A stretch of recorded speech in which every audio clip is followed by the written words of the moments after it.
आरोपीला आता अटक करण्यात आलेली आहे. साठेने देखील कबुली दिली आहे खंडणी प्रकरणात. एक लक्षात घ्या, ह्याच्यावरती रोज प्रश्न विचारणं आता थांबवलं पाहिजे. हे प्रकरण आता पोलिसांच्या तपासामध्ये आहे आणि न्याय प्रविष्ट होईल.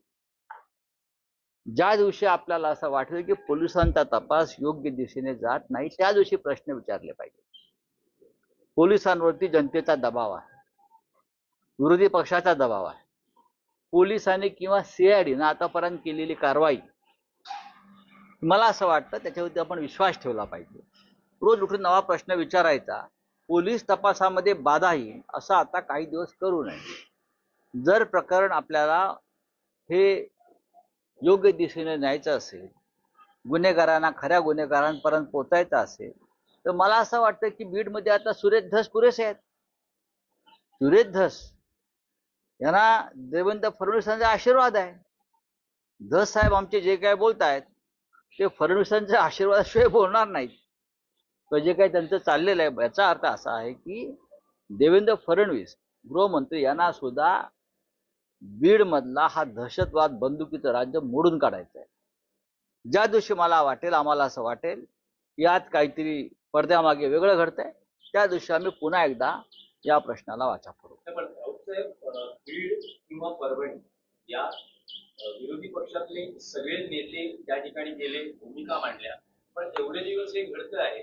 उद्धव ठाकरे नाही, भूमिका मांडणं म्हणजे काय असतं? तुम्ही जे म्हणताय तिथे जाऊन भूमिका मांडणं, राजकारण करणं यापेक्षा तपासाच्या संदर्भात प्रश्न निर्माण करणं जे आम्ही करत राहिलो या राजधानीमध्ये बसून, ते महत्वाचं आहे. मोर्चाला जाणं, तिथे जाऊन पत्रकार परिषद घेणं, तपासामध्ये विस्कळीतपणा आणणं, या गोष्टी अशा प्रकरणात टाळायला पाहिजे. परभणीतले सूर्यवंशी आणि बीडचे सरपंच संतोष देशमुख यांच्या हत्या दुःखद आहेत. त्यांच्या कुटुंबावर डोंगर कोसळलेला आहे आणि नक्कीच उद्धव ठाकरे लवकरच त्यांच्या कुटुंबांना जाऊन भेटणार आहेत. राजकारण करण्यासाठी नाही, दोघांच्याही कुटुंबांना जाऊन भेटतील. आम्ही वाट पाहत होतो पोलीस काय कारवाई करतायत, आरोपींना अटक होते की हळूहळू सगळे आरोपी अटकेत जातील. दैनिक चालू वार्ता वृत्तपत्रासाठी आणि न्यूज चॅनलसाठी संपूर्ण महाराष्ट्रात पत्रकार नेमणूक सुरू आहे. आपण इच्छुक असाल तर खालील दिलेल्या नंबरवर कॉल किंवा व्हॉट्सअपवर मेसेज करा. छोट्या जाहिराती मोठा फायदा.